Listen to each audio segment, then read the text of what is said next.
It's Wednesday, day 11 of this series of videos. Another profit day on the horses yesterday. Profit day on the football yesterday. We'll come to that. This is day 11. We're going to run to day 25. 2 more weeks to go. 14 more days. That'll take us to Wednesday, the 17th of July.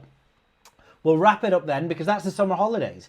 I take some time off over the summer holidays to be with the kids. We pack up the car, we pack up the tent, we pack up the barbecue, we pack up the dog, we pack up the kids if there's room in the car, which there often isn't, and we head away and we have some adventure and fun. And what I want to know is how much pocket money can I earn for cheeseburgers over the summer holiday with this 25-day series of videos where I'm putting up my bets before the horses run, before the football goes off, to give you an indication, not as tips, but the strategies that I'm looking at and the potential money profit to be made. Looking at yesterday's horses, it's quite an interesting profile now. We started off with 4 losing days in a row. We didn't panic when we were losing like that. We didn't die as we thought we might do after 4 days, and now we've had 6 winning days. And after day 10, we made £313 yesterday, 69.7% return on investment, and we are £2,598 in profit. Didn't tell the whole picture yesterday, though.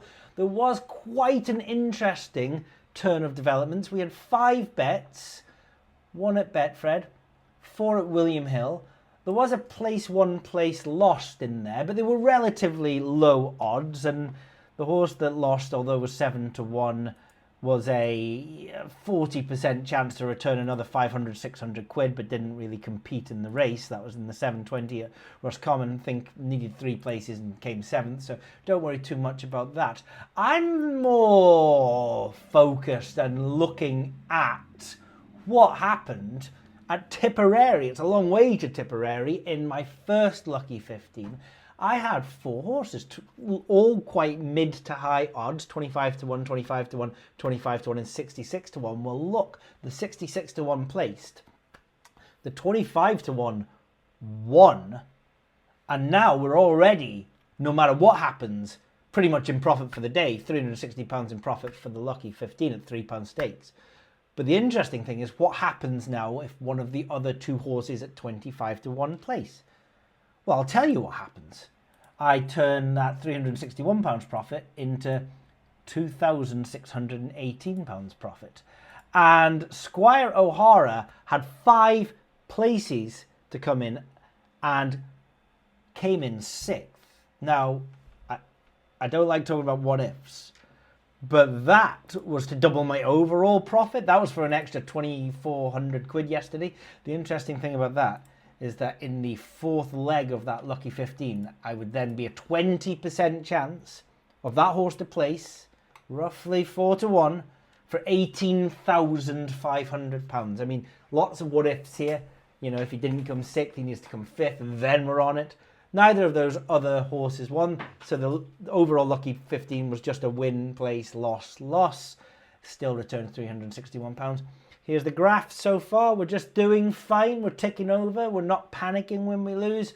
We're due a losing day at some point. Let's hope it's not today. Before we get on to today's horse bets, yesterday was just great on the football after a really bad day the day before. So we've put behind us France, Belgium, and Portugal, Slovenia, where no goal scorer got a double. And in Romania, Netherlands, we were very Cody Gakpo heavy, so it was great to see him score the first goal. It's great to see the Netherlands win. Just a lot of bets won in that game. Netherlands did get the most corners. They did qualify. They did get the most shots on target. Marius Marin did get his card. Depay did not get his 2 shots on target. We laid him 2 or more shots on target, so we won that bet as well. And then over in Austria, Turkey, I really enjoy winning these half-time, full-times for the dog up at 8.8. I made that nearly 120% expected value.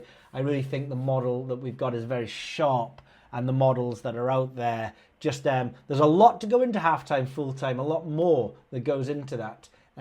If you're into your modelling, you can understand how complicated it can be having the different scenarios in half-time, full-time. And I think that particular market over winner and both teams to score over an Asian handicaps just happens to show a lot of potential in it. But then Sabitzer and Arnautovic didn't really pull it out of the bag. Well done to Turkey in that game, I've got to say. The rest of the games, bets in that game did lose, especially the enhanced specials on saves and anytime goal scorers. Oh, we did have, we were laying Maximilian Wober, who did look like he was going to start, and I laid him pre-team news at 1.71. I thought that was way too short a price, and it was way too short a price because he didn't start the game. That's to have 2 or more tackles, but it could have been any stat. And then he came on as a substitute in the 80th minute, and you love to see it when you have laid a player that everyone thinks is going to start, and he doesn't, and then he comes on very late in the game, and you lay him. He's got no time to be doing what it is that he has to achieve.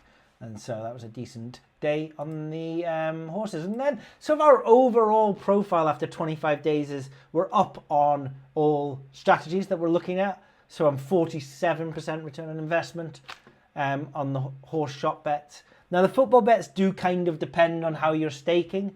Okay, so do you want to use a unit win?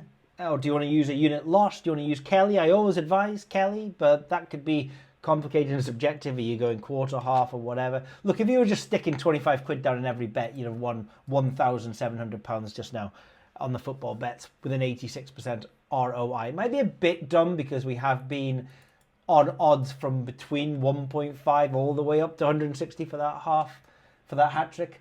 And I think some tipsters are definitely very cheesy when they do these small sample sizes and they use a unit loss strategy of the same stake on every bet with wildly fluctuating odds. You're really down to the gods of variance of one big winner coming in, and we've had a couple of first goal scorers come in. We've had Gapco come in, and we've had the Slovakian strikers against England as well. So unit win might be better. Let's say you're using unit win to win £200. That's reasonable, I think. Most advantage players can be winning 200 quid with their stakes, no matter the bankroll. You're 6.5% ROI on the football bets there for £400 profit. And we've been doing horses on the exchange through Ascot as well. You'd be £474 profit for a 44% ROI on that.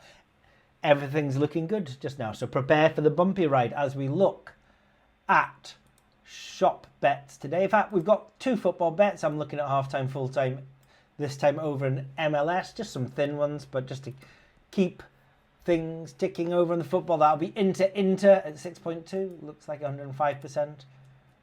EV and Philadelphia versus Chicago Fire. Both of those in the half-time, full-time at 6. That looks like it's about 107%. And in the shops, the horses today, it's going to be 2, well, again, Lucky 15s, 2 at Betfred. Oh no, there was a Trixie in there. 1 Lucky 15 and 1 Trixie at Betfred.